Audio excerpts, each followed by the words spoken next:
Every week we do a Q&A with interesting and accomplished members of the adaptive community to find how they persevered, how they innovated, how they built communities, and how they found solutions. Welcome to the Nametags Chat Podcast. Welcome to the Nametags Chat Podcast, where we talk with interesting and accomplished members of the adaptive community. Today, we're taking a little bit of a right turn. This is not necessarily a guy who has a disability, but a person who worked with a lot of people with disabilities. Curtis Gunn was the guy who got me into the 50 most beautiful people in the world in People magazine. He also started a company called the Shot Modeling Agency. We were just talking before. It might have been a little bit ahead of its time. It was looking to change the paradigm of what was beautiful by working with disabled athletes in print, in film, in commercials. Curtis, welcome. Chris, good to see you again. It is always a pleasure. How did this come about? Was it the Paralympics in 1996 that sort of sparked your interest to say, hey, I've seen a little bit, because we weren't on television a whole lot in 1996 either, but there was a little bit. Was that some of what you saw that said, I think that this could be a way to empower a part of the population to change what we think is beautiful? How did it all come about for you? Really nothing to do with Paralympics. I saw a commercial, and I think it was a Sears commercial, and there was a person in a wheelchair, and it just blew me away. I said, look at that. And then I said, wow, where am I going to find? This is an opportunity, because I believe that I did my research, that I found out that basically at that time, 7% of the population in the United States had some form of a disability. Okay. And from that point, I just felt that in the advertising world, whether you had a disability or not, we didn't have to show the disability, but if I could find some very handsome, good-looking men and women who happen to have a disability, this might be business, because those people had families, associates, and the word could spread. And started looking around for people with disabilities, and I couldn't find anybody. And I found this guy, Mitch, I can't think of his last name, Mitch Longley.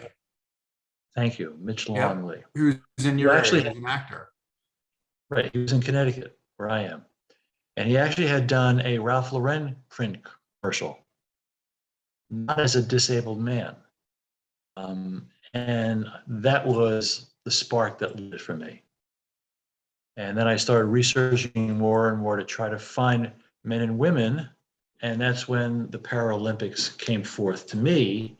And that's when I found a lot of the people who ended up being in child management.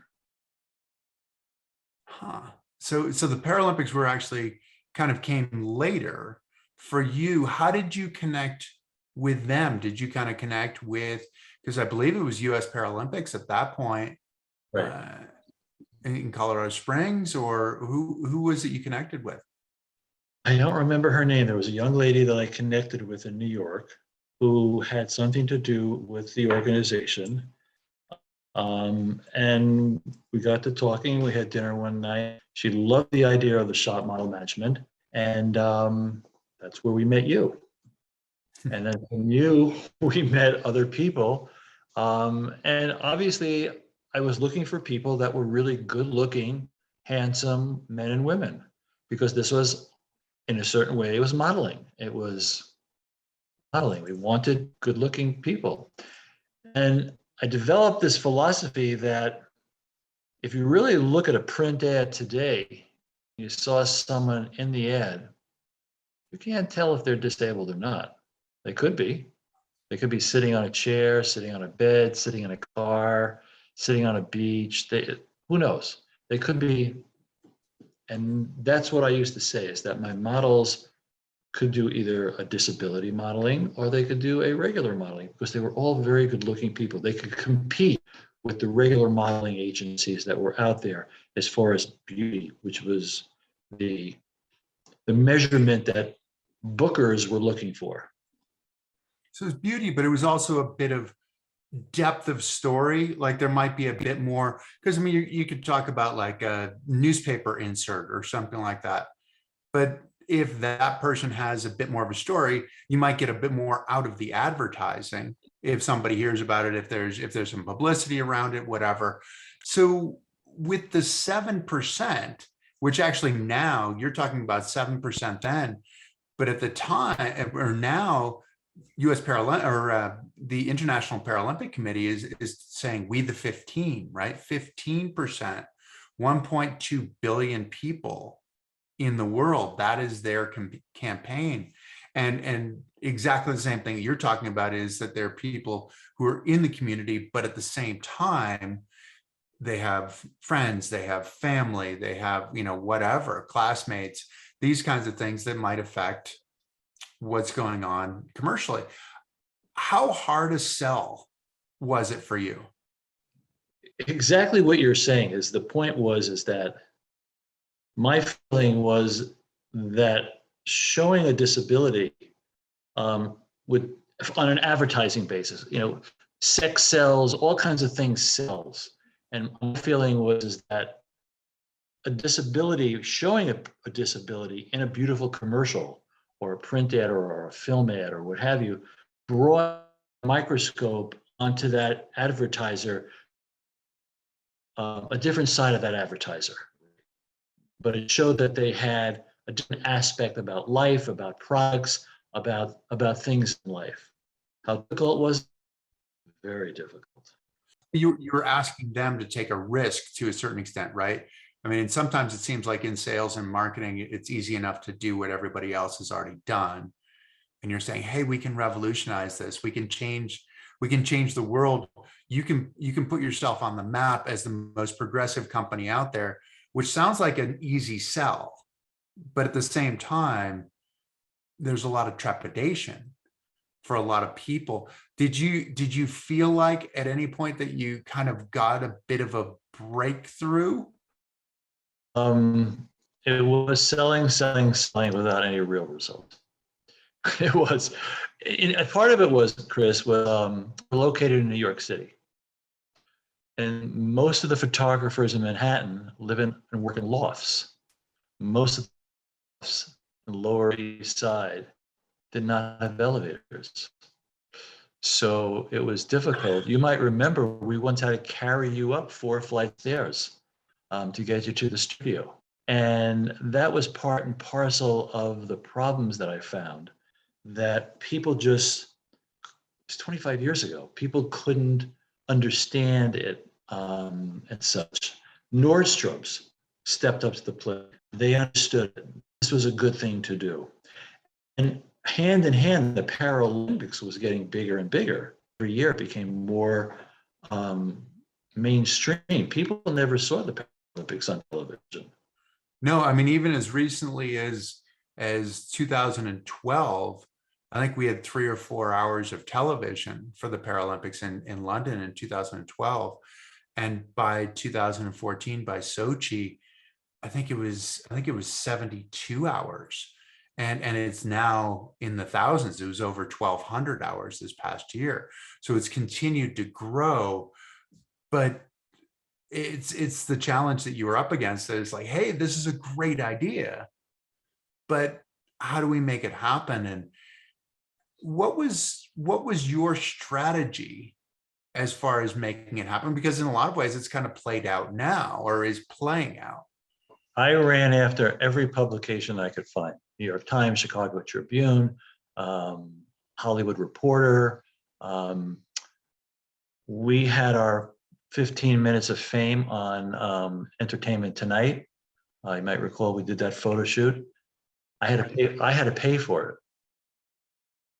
Okay, I had to pay for the studio, the photographer, the bagels. I mean, it wasn't like, oh, you guys are there, we'll come, we'll come to a photo shoot. No, I had to create the whole photo shoot and the whole excitement, and then invite the Hollywood Reporter, the LA Times, and Entertainment obviously came, and that was the purpose of it, to do that.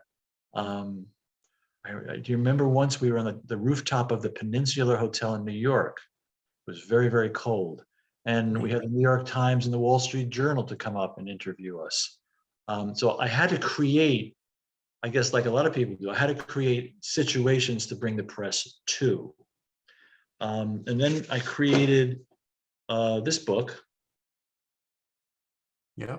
which we sent out to 900 advertising and department stores and anybody that we could think of that might open the book and spend some time looking at it. And in the book was obviously the photos of all the people. And let's find the famous Chris Waddell photo here.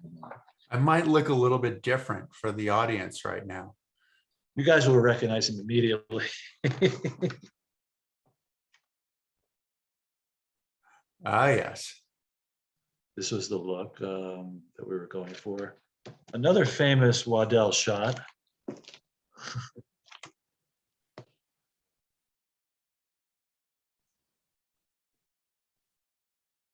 There you go. Yeah. I remember you were so against doing this. You were so against it. You pushed back very hard on this. Did I push back hard on it? I don't remember that. I feel like I was a willing participant. No, you were up into the makeup. You were. That's when the whole thing. Up until the makeup with the mask. They painted a mask on me, and so it's sort of a Zorro-esque kind of look, and then we created a 15-minute video. I brought a videographer in, and we created another photo shoot, and we filmed all the models being photographed, and that was part and parcel of this that went out to all these advertising companies and booking agents and casting agents, New York, Chicago, Los Angeles. When we were out shooting that entertainment piece in Los Angeles, I decided that I would also start knocking on doors at Hollywood studios. And that was hard to do, to just get in the front door. But people were interested because they had never heard of this concept of disabled modeling. People were astonished by it. And I got some very, very good feedback, but nothing. But no jobs. What was, because part of it, you said that your models could be, could compete with the regular modeling houses. So you could have somebody with a disability, or you might not show it. You could do a glasses commercial, and hey, if I'm doing a glasses commercial or an advertisement, it doesn't really matter that I'm sitting in a wheelchair. But what about the other, what was that part of the pitch, was that here are people who happen to have disabilities, who happen to be attractive, or that the disability helps make them more attractive and possibly more appealing to the consumers? I used to say that my models go both ways. In today's world, that's a whole different connotation, but that was part of my pitch. And meaning that you could model as a disabled person or a non-disabled person. To do an eyeglass commercial, you were good enough, handsome enough, pretty enough to do that commercial. And the fact that if it ever came out that you were disabled somehow, some way, that would actually add a little more pizzazz to that company's image, that they're using models that have a disability. And that was really my idea, my pitch. And I think 25 years ago, it was so radical that people just couldn't wrap their heads around it. Whereas you see today, as we were talking earlier, a lot of commercials today are using Paralympian athletes, and even non-athletes are showing up on print and in commercial ads, in television and in film, Netflix films, series films. You'll see it all the time now. And it's like, oh, you don't even, I sometimes watch, I think it's fun show. There's a program called Moms. It's a sitcom kind of thing. And this is a mother and daughter. They're both out, recovering alcoholics, and the problems they get into. But the mom is dating a guy who's in a wheelchair, and his whole time on screen is in a wheelchair. And he's a well-known actor. You've seen him as a character actor 100 times. But this is a main character in a current today television show. 25 years ago, that wouldn't have happened. And you know what, and I don't know the answer to this, and I probably should. Is he an able-bodied guy playing a guy in a wheelchair, or is he? He is not disabled. He's He's not. not, right. He's an able guy. You have seen him in television. If I took the phone, I could Google the guy. But the TV show is called Moms. Right. Yeah. No, I've seen the show, and I should have gone and searched it out and to figure out whether that guy actually was, because there was another guy who was a comic actor, and I can't remember his name, who was in a car accident, who ended up coming back and then having, had been on sitcoms and then came back and was on sitcoms afterwards. And that's one of the dilemmas too, right? I mean, that's like the Tom Cruise Born on the 4th of July kind of thing. Right, like right. You need the actor to bring in the audience. Correct. And so that sometimes is the challenge. How did the People magazine thing come about? Because I would imagine People magazine has to be like, that's the vehicle that could potentially change the narrative for the company. Well, this went to People magazine, as it did to a lot of publications, and I got a telephone call from them that they were doing the 50 most beautiful people. I think it was 1997, 98. It was 98, yeah. You were in Japan, if I recall. We were competing in Nagano, yep. And they said to me, we want this guy, Chris Waddell, and he's been nominated as one of the 50 most beautiful people in the world. I said, wow, this is going to open doors. We want to do a photo shoot like in 2 weeks. Where is he? He's in Japan. And she goes, no problem. Can he fly to Hawaii? We'll have our photographer go to Hawaii. And we made the marriage of you going. I don't remember your side of the story, but somehow you did get to Hawaii, and you did the shoot. I got to Hawaii. I did the shoot. We as a team were actually spending 2.5 days in Hawaii on the way home from Japan. So we competed in Nagano, and then we had nationals after the Paralympics, which were at Mount Bachelor in Oregon. And I, prior to going to Japan, had been in Vermont. And that's when you had called me. And I have to say, Curtis, that you called me and you said, hey, People magazine is in for this. And I know how hard you were selling. I know how hard it was. And I didn't believe you. I thought this was part of the selling, that you were selling me. You're like, hey, People magazine is in. And I was like, oh, Curtis, like whatever gets you to sleep at night, this is good. Like, let's believe that People magazine. And then you called me back a day or two later and said, we need to schedule a shoot. And I said, for what? What do we need to see? And you said People magazine, 50 most beautiful people. And I was like, oh, you mean that was real? But weren't you trying to get an article written on the agency as well, right? Well, obviously, I was looking to play off your photograph, your notoriety, the concept of you're a beautiful man who has a disability, which is the whole thing about the modeling agency. And that was part and parcel of what I was trying to promote through People magazine. What appealed to them? Because People magazine, I mean, the 50 most beautiful people, it is beautiful people, right? But at the same time, I think they got it. I think they understood what I was trying to say, that you can be beautiful with a disability, okay? And that you could present yourself. I don't remember in the photograph what the photograph looked like in People. Photograph, it was just the top of my chair. So it was really sort of from the waist up, really. And there was a hint of what's that? I was in my chair. Okay. And so there was a hint of the wheels in my chair. And I mean, the funny part about this is that, they outfitted me, right? I got all sorts of like $300 shirts and this and that. Excuse me, did you go home with those shirts? No, I didn't go home with those shirts. No. This is they were tucking their receipts in in the back, right, and bringing them back afterwards. And I think it was like a $10 t-shirt that was what I ended up wearing in the magazine. So I had a, just a white t-shirt, probably, from Sears or from, whatever. I can't remember the lady's name. I'm at that point in my age road. Faces I'm great at, but names are starting to evade. She was very excited about you in this issue, the fact that you did have a disability, and that People magazine was stepping out of, so to speak, the norm of what they do, of having nothing but normal people and people that have no disabilities, pretty men, pretty women.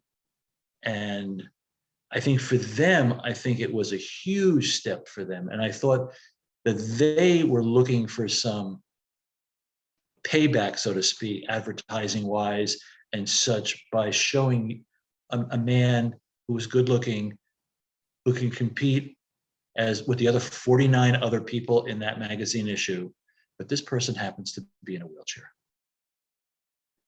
It's, I feel like I had the second cover in that I had the page that I was on, there was a perfume insert that was right in there. So if you drop the magazine, Right. it would open to my page. So Leonardo DiCaprio was on the cover. This is back in the Titanic, right? This was 1998 when Titanic was so huge. He was on the cover, but if you drop the magazine, it would open to my page because of that perfume insert. And I don't know, I used to have a copy of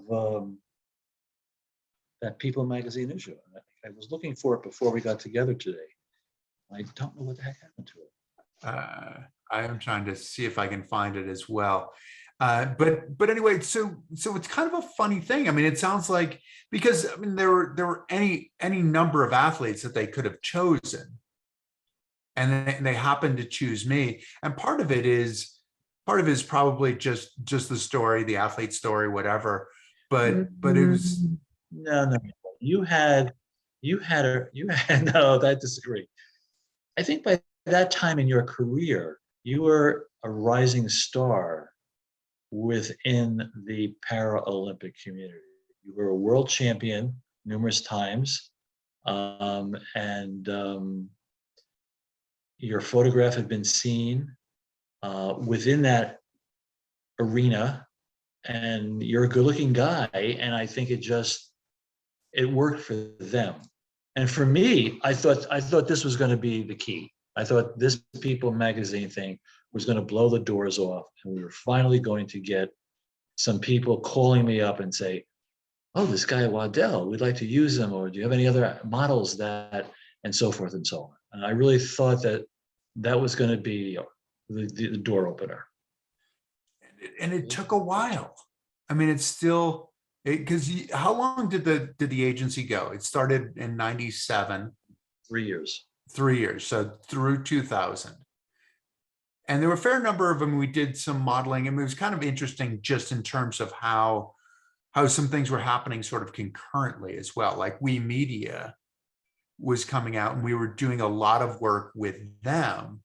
And they had this beautiful magazine with great paper stock, and they did a bunch of modeling inserts with it, and that looked great. But it was they were before their time to a certain extent as well, right? Good thing you brought that up, because I really forgot about We Media. Yes, they were very much on board. They were very tied into the Olympics. Yeah, they covered the games in Sydney in 2000. Yeah, and they were trying to get over the same hurdles that we were trying to get over. What was it like for you to watch, whether you watched the Olympics because I mean, really, the first place I saw a major advertiser using a Paralympic athlete was actually in the Olympics. So I think it was BP that was the first one. They were working with Tatiana McFadden, and they showed it during the Olympics. What about the Coke or Pepsi commercials that you did? Sorry? Didn't you do Pepsi or? No, no, I didn't do Pepsi or Coke or anything like that. Chevy? Chevy did a commercial. So when we were on the ski team, Chevy did a commercial with us. And when would that have been? That actually preceded the shot, I believe. I think that was 90. Think that was 95, like the fall of 95 that we did that with Chevy. And they had the what was the US disabled ski team at that time. And we were there with the aerialists and funny stuff too, right? In that we had the early call time and we had a bunch of single amputees, so above the knee amputees. And when they get up first thing in the morning, they don't put their leg on, they hop around, like they hop to the bathroom or whatever. And so the other guys who had a later call time were awakened at the same time because these guys are hopping across the floor and waking them up. So yeah, we did do Chevy. That was with the ski team, with the US ski team. They were a big sponsor there. But really for me, I feel like I didn't see it other than that in such a mainstream kind of way until I'm trying to think of when that might be. That might have really been like 2012 that we've started to see more of the US Olympic and Paralympic Committee sponsors. BP originally, Toyota's obviously been huge. There've been a variety of others as well. But what was it like for you to see kind of that mainstream, or to see even like a Jessica Long this past year who had a Super Bowl commercial?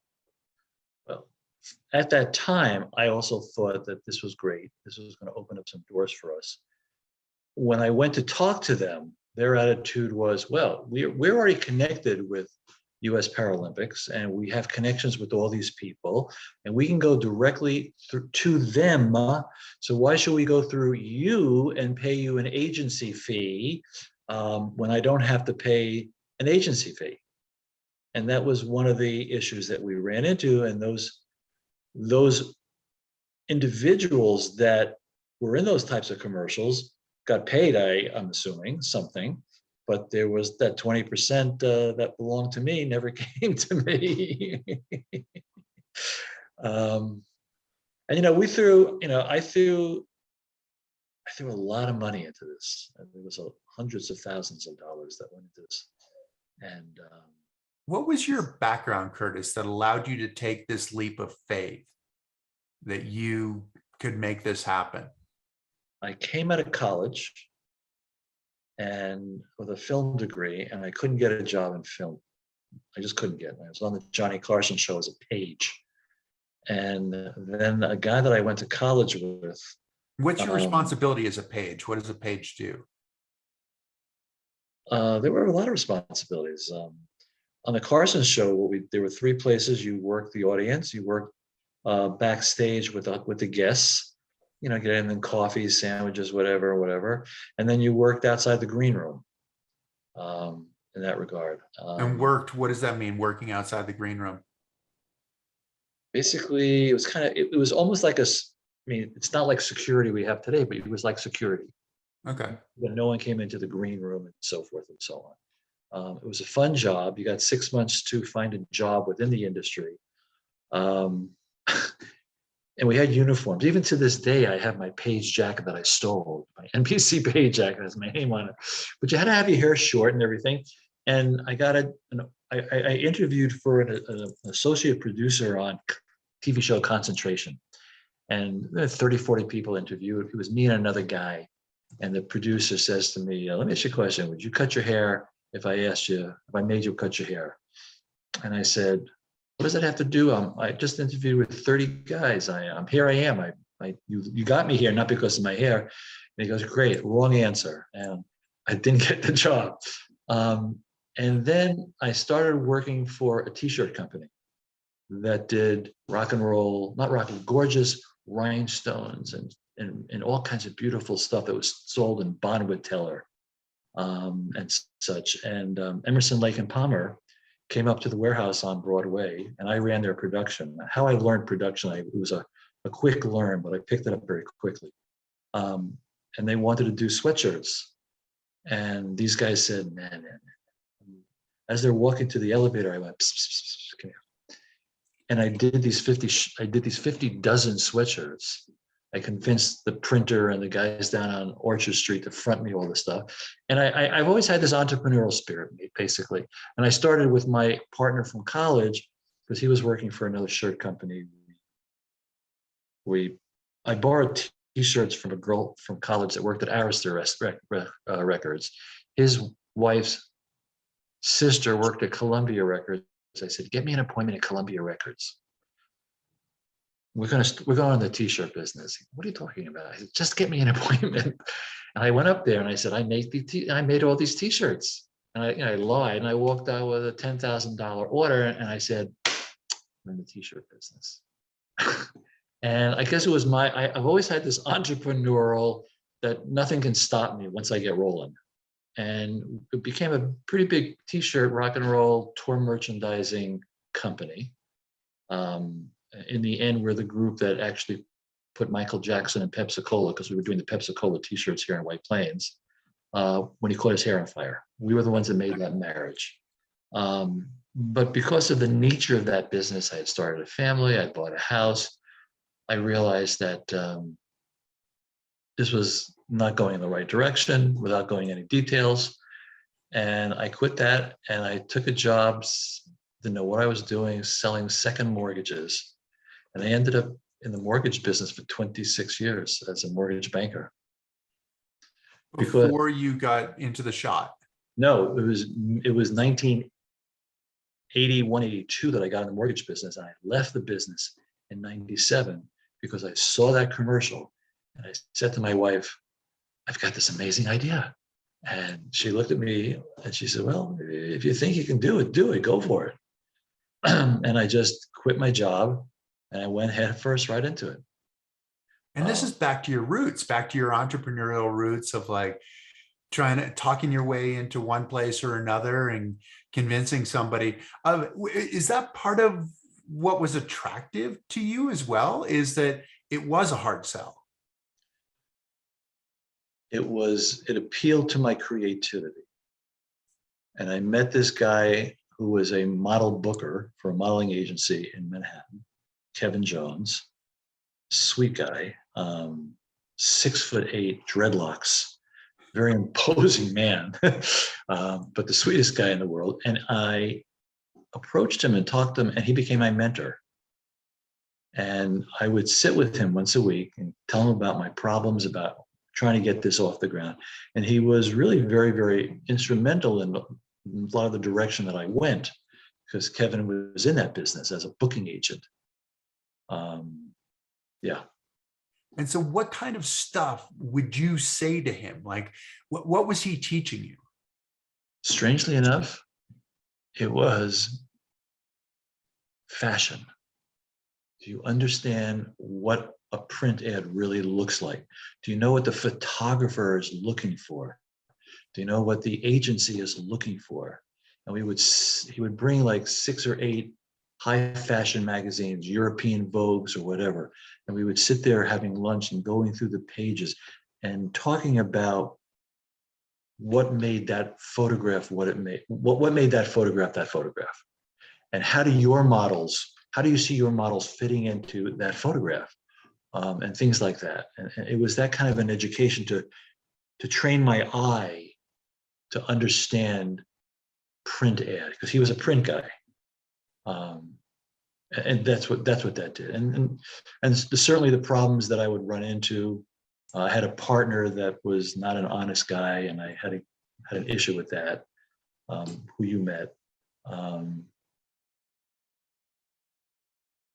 Yeah, and that's what Kevin did for me. He showed me really how tough this business was. And it just gave me more reasons to go out there and bang on doors. But I learned how to bang on doors, what to say better when I banged on the door. I knew. So you learned the business really top to bottom, the modeling business. You had this idea of, okay, we're going to change it, but you had to learn the whole business. The first 6 months, I had no idea what I was doing.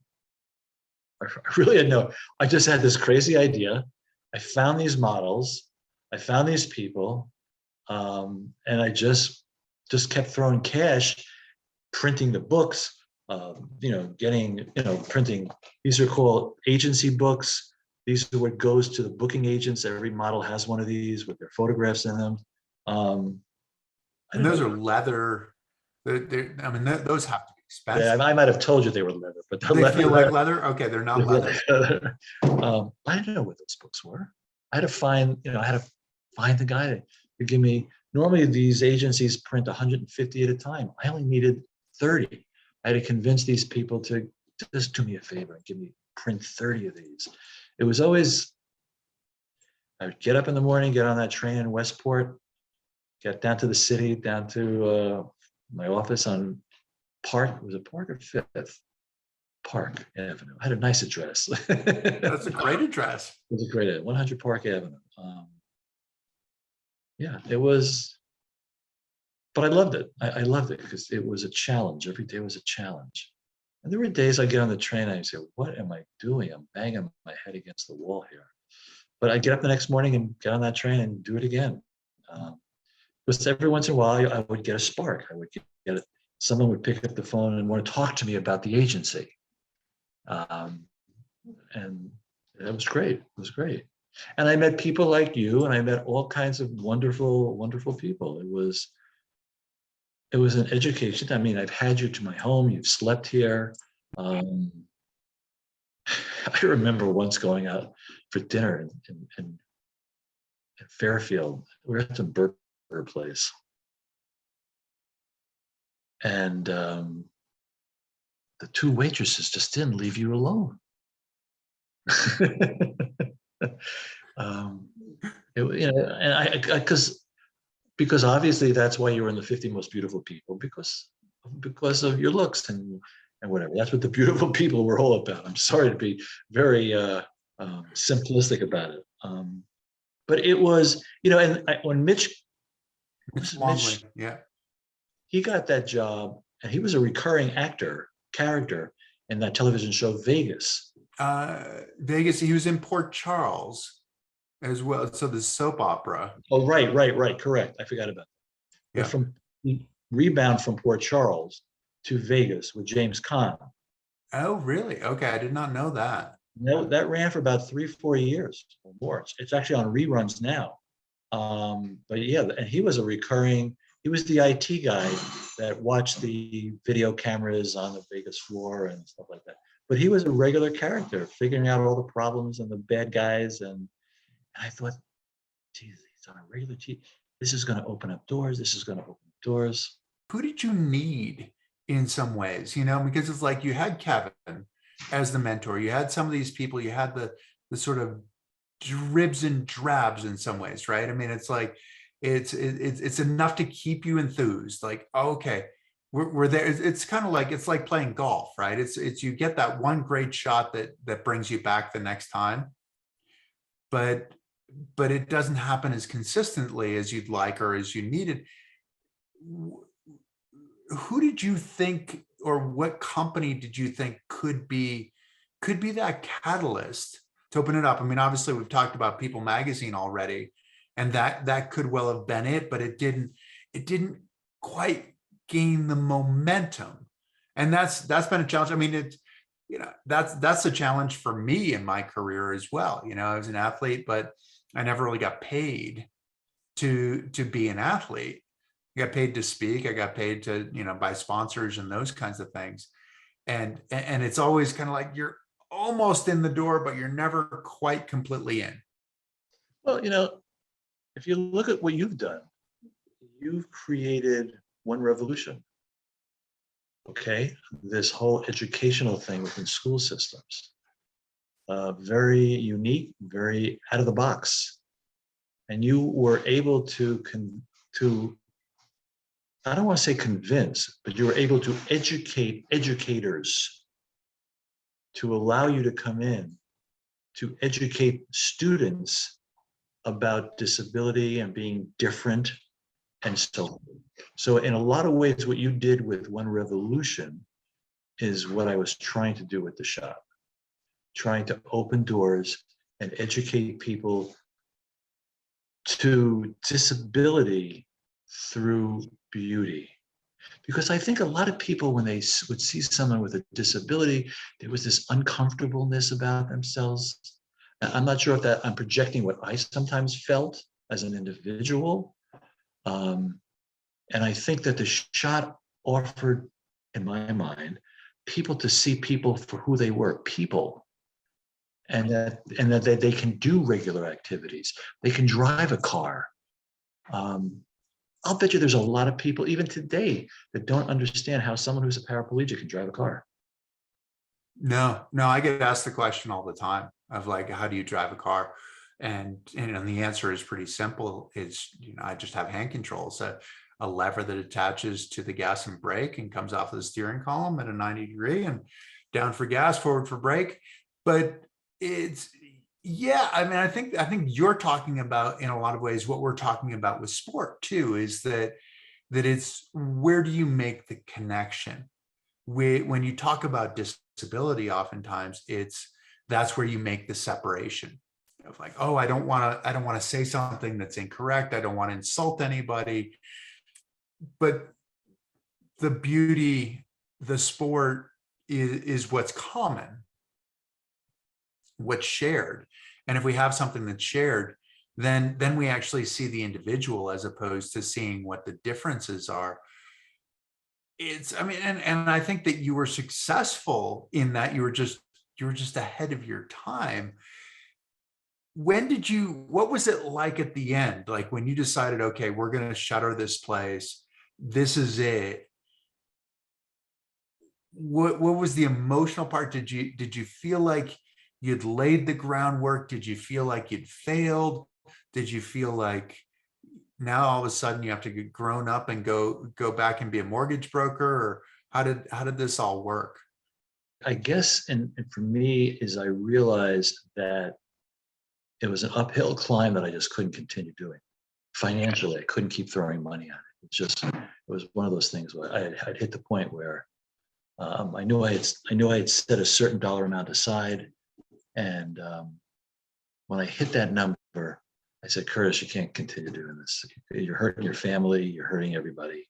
I had kids going to college, and so forth and so on. And it was very heartbreaking for me to walk away, and put these books up in my attic, and knowing that it was a failure. I knew that I tried. And then as years progressed, and I remember when I went to Paramount Pictures, had a really good meeting with this guy. And I knew he understood what I was trying to do.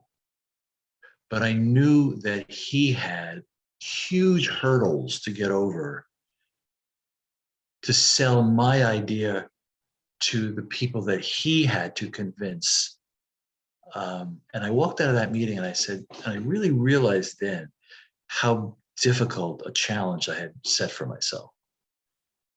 And then when time came to call it a day, I accepted the fact that I gave it my best shot, and I gave it my best shot, and that's the bottom line. I gave it my best shot as much as I could do. And the name of the shot I came up with because when you take a picture, you're taking the shot, and I gave it my best shot, and I have no regrets. I sometimes watch TV with Lori, and I go, "Fuck, look at that commercial."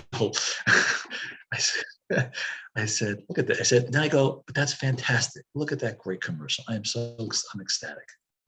Well, how much pride of authorship do you take for things happening now? I mean, you were fighting that battle, you were educating people, you're trying to arm people so that then they would be ready to battle for you and for your people with the people above them, like this guy at Paramount. How much pride of authorship are you allowed to have? I have sat in front of the television or opened up a newspaper or a magazine, and I'll say to myself, that picture would not be here if it weren't for me. I really do. Yeah. I really believe that there's a subconscious undertone of people that got a taste of what we were trying to do today. Oh yeah. And part of it is what you were trying to do, but it's also what you did. So it, success in a lot of ways was always right around the corner. It's like, oh, if we just get around the corner, that's the one, that's where we'll get to the success. But doing the books, doing the pamphlet, doing the video, it's the whole you had to build it before anybody could ever even imagine it. You had to be the one who could imagine it, but then you had to make it real before. And so you're taking all those steps, and then other people are obviously profiting off of the work that you have done. But is that what kept you going, that idea of it's just around the corner, like we've done all of this work and the breakthrough is going to be there? Definitely, definitely. One of our models was Heather Whitestone, Mhm. who was deaf, and she was Miss America. We had Miss America in our book. And I always felt that the publicity of a disabled Miss America, come on, how much more in your face do we have to show that people who are disabled can, and she danced. It was all timed out, and I mean, it was beautifully timed out. But here was a woman who danced, and she was deaf. She couldn't hear the music. She danced. I mean, if that wasn't a reality to people, that people who have disabilities do normal things and can do and be, don't have, as everything that you do in One Revolution in a certain way is what I was trying to open the eyes to people. Think about that too, right? I mean, it doesn't get any higher. I mean, the pinnacle of the mountain in a lot of ways is Miss America. Like this is the definition what what is beautiful. And I agree with you 100% that we as human beings have an amazing ability to adapt. And we often don't utilize it until we're forced to adapt. And we see the power, the power of the human condition in a lot of ways when we see somebody who is adapted, see somebody who can't hear, who can dance, because a lot of us who can hear cannot dance. And that's something that's really very, very impressive. How captivating for you was this when, because you got into it with an idea, and then you see people like Heather Whitestone and you go, oh, I hadn't quite imagined that. It's building your imagination as you're moving forward. How much did that happen for you? I go back to the simple fact, Chris, that I think people back then, not today, were uncomfortable with disability. Okay, there was, as you said earlier, to say the wrong word or say something that might be insulting or belittling. And I think people were, the fact that Coda won an Academy Award for Best Picture today never would have happened back then. Never would have happened 10 years ago. I just think that there's been so much evolution. And I think that's why some people see disability, some people don't see disability. Some people see people for who they are, and some people don't see people for who they are. Okay? I laugh. I'm thinking about this one story I had with you, where you were at my house, and you were coming in the kitchen for breakfast, and you had these slippers on that looked so comfortable, and I didn't even think about it. And I looked at you and I said, wow, those slippers, you're sitting here in a wheelchair. I'm looking at you and I go, wow, those slippers look great. How do those feel? And you said to me, Curtis, I can't feel my feet. I was like, oh, right. I mean, to me, I was beyond the disability. I didn't see the disability. You know what I'm saying? You understand what I'm trying to say here? Right. I didn't see your disability. I saw you as a person. You happen to be sitting in a wheelchair, but I didn't see the disability. And I guess that was what I was trying to show here, that these men and women were normal people that just happen to have this little thing called a disability, but they can do anything. You were a Paralympian, you went down mountains flying. All these other Paralympic athletes set records of speed and endurance and so forth. Heather Weinstein, Heather is dancing to music that you can't hear. These are people that went above and beyond their disabilities to be regular people. And I was trying to show that our models were regular people, and they could model as a disabled person or as a non-disabled person, because they had the beauty and the character of who they were. It wasn't defined by the disability. They just happened to have that disability, which I thought for an advertiser was an extra boost to promote their product, to show their goodwill as a manufacturer of whatever they were manufacturing. Yeah, I think you're right. And how much of it is sort of the outlier? I mean, you talked about like Mitch Longley, who's had some character roles in television. Marley Matlin was the one that I was thinking about earlier. Children of the Lesser God. I think I said Children of the Corn, and I was completely wrong in that. And then, she was in The West Wing. She was on a variety of different things.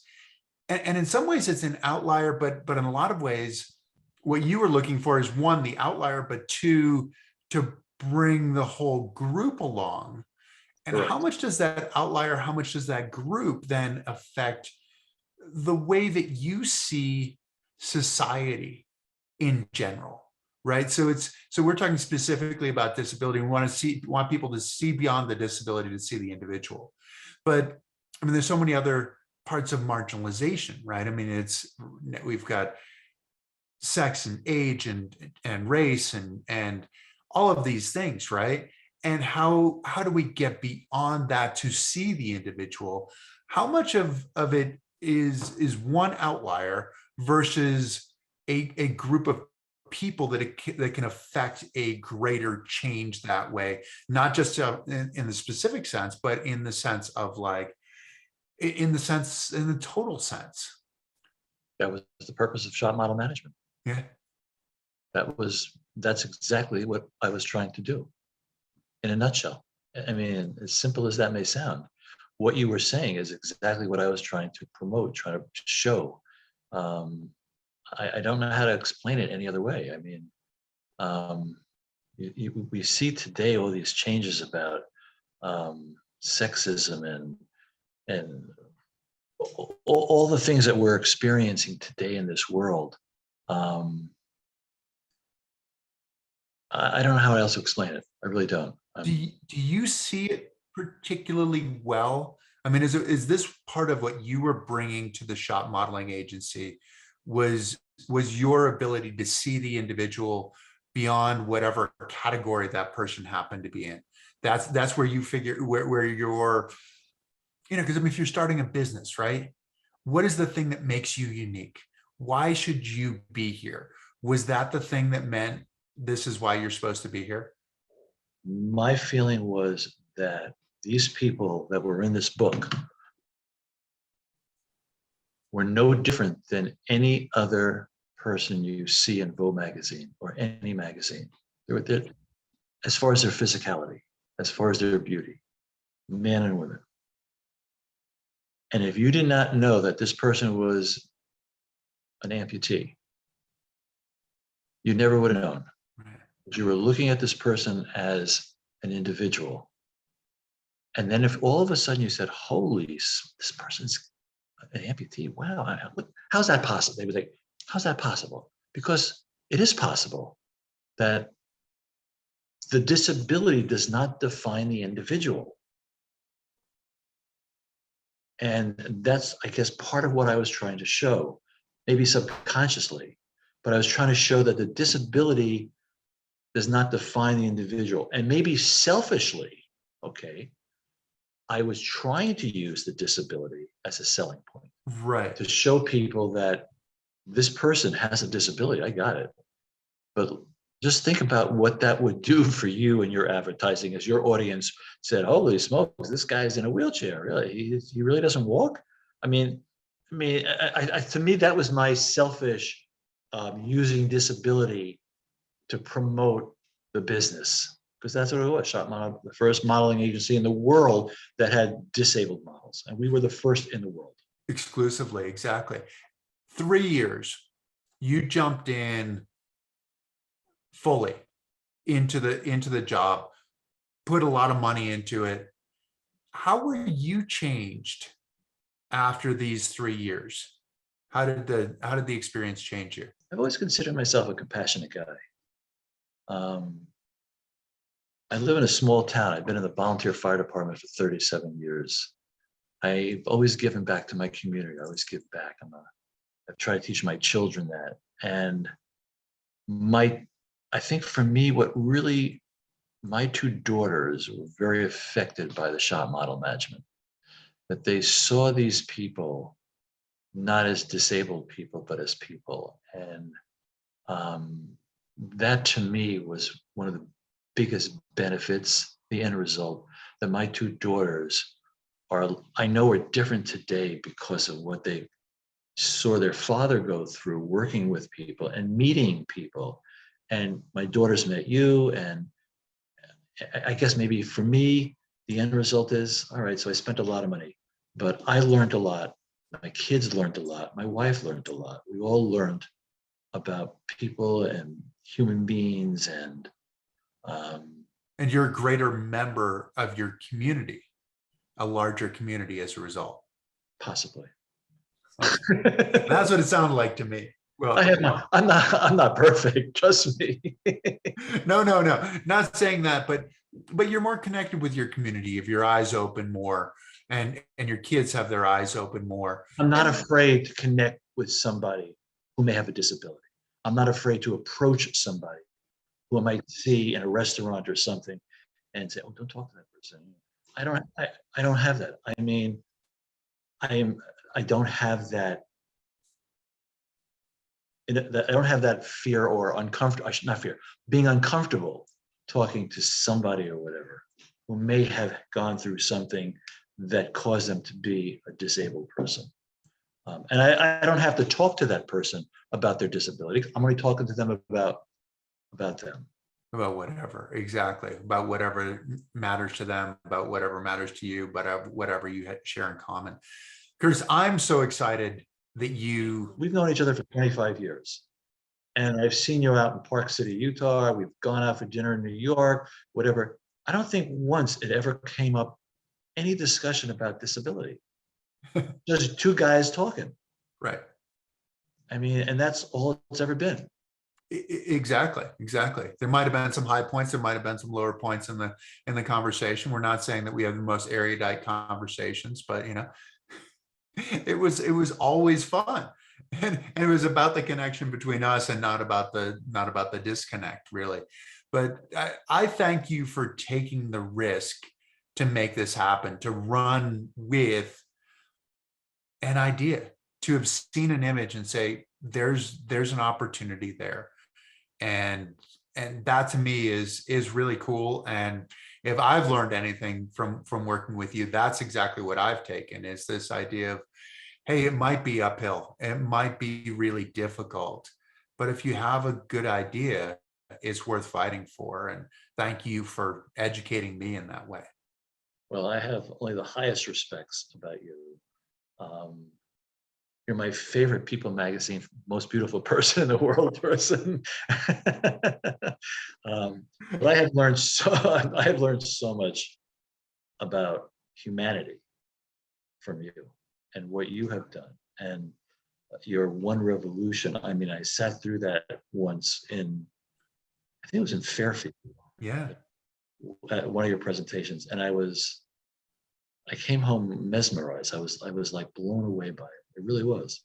And for that, I applaud you. I have utmost respect for you. Oh, well, thank you so much. I really appreciate that. And as you know, none of us do this alone. And so this is always the hope that we keep moving forward, and we keep getting better as individuals as well. So Curtis, thanks so much for joining us. I realize you went above and beyond. You had about a vertigo to get today and still joined us and made it happen. So I really appreciate you. This is just who you are, though, right? Whatever. I hope I can stand up and not fall down. Exactly. Thanks for the time, and thanks for allowing me to talk about something that was very close and dear to my heart. Yep. And you touched a lot of people, and you touched probably way more people than you imagined with the shop modeling agency. I think it was something that really was important. So thank you for doing that. And I'll look forward to seeing you next time. Thank you to all of you for tuning in. We hope that you've enjoyed this. As I always say, if you have enjoyed it, tell your friends, tell your family. Please like us, please follow us. This will come as a traditional podcast. And please check it out as a traditional podcast. And please tell your friends, tell your family. We'll see you next time. Thanks a ton.